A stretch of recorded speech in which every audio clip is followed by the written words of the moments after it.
Hi, I'm Kelsey from Crafting for Weeks, and today I'm going to be showing you how to crochet the slip stitch. The slip stitch is perfect for beginners and probably one of the first stitches you'll learn when you're learning to crochet.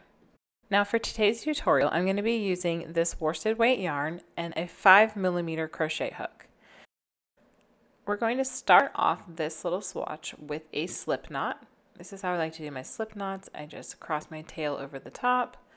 Then I yarn over with the working yarn and pull through the little hole I made, and that's my slip knot. So let's go ahead and get started. We're going to start with a chain. If you don't know how to chain or do a slip knot, be sure to check out my other videos. But for now, I'm going to assume you know this stitch, and we are going to chain 10. You can chain any number for this stitch. There is no specific one. Just know that your turning chain is 1. So we are going to work our first slip stitch in the second chain from your hook. So that is this one right here. And you can work in the back bumps of your stitch if you would prefer. For this video, I'm going to go ahead and just work directly into the chain. Okay, to slip stitch, you're going to insert your hook into that stitch, and then you're going to yarn over. You're going to wrap your yarn from the back to the front. Let me show you that one more time. You're going to wrap this yarn over to the front of your hook. You're going to pull the yarn through, and this is pulling up a loop. Then you're going to slip that loop through the first loop on your hook, and that is a slip stitch. Let's do it again. Insert your hook, yarn over, pull up a loop, and then you're going to slip that loop through the loop that was already on your hook, and that is the slip stitch.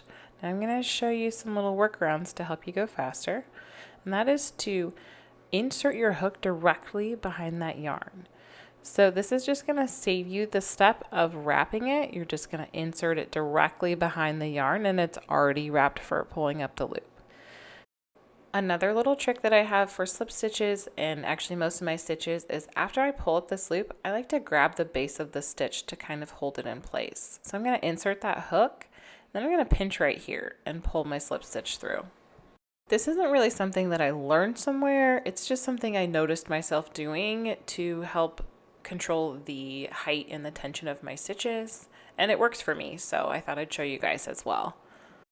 Okay, last stitch of the row. We are going to slip stitch, and then we are going to turn it. So the turning chain is 1, so chain 1, and then turn it around.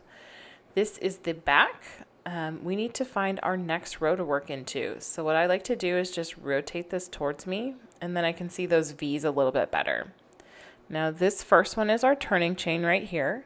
So we're going to work into this next one. And we're going to put our hook under those two bars, that little V shape, and that's where we work our first slip stitch. So yarn over, pull up a loop, and slip it.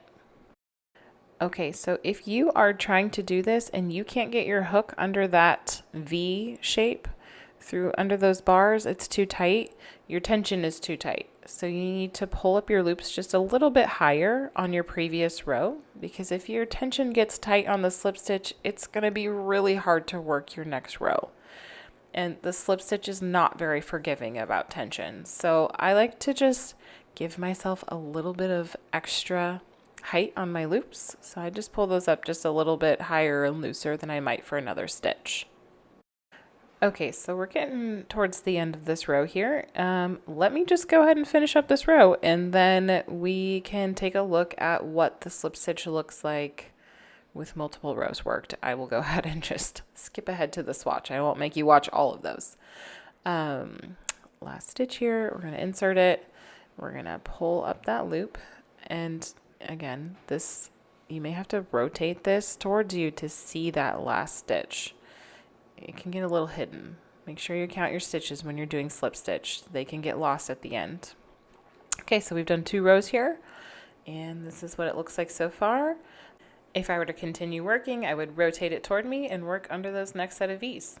But let me go ahead and show you what it looks like completed. Okay, here's the swatch that I've already done.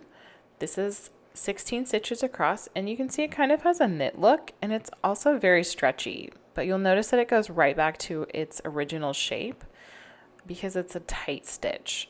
You could use this for a lot of different things, but you'll probably see it a lot more in like ribbing. So I hope you found this tutorial helpful.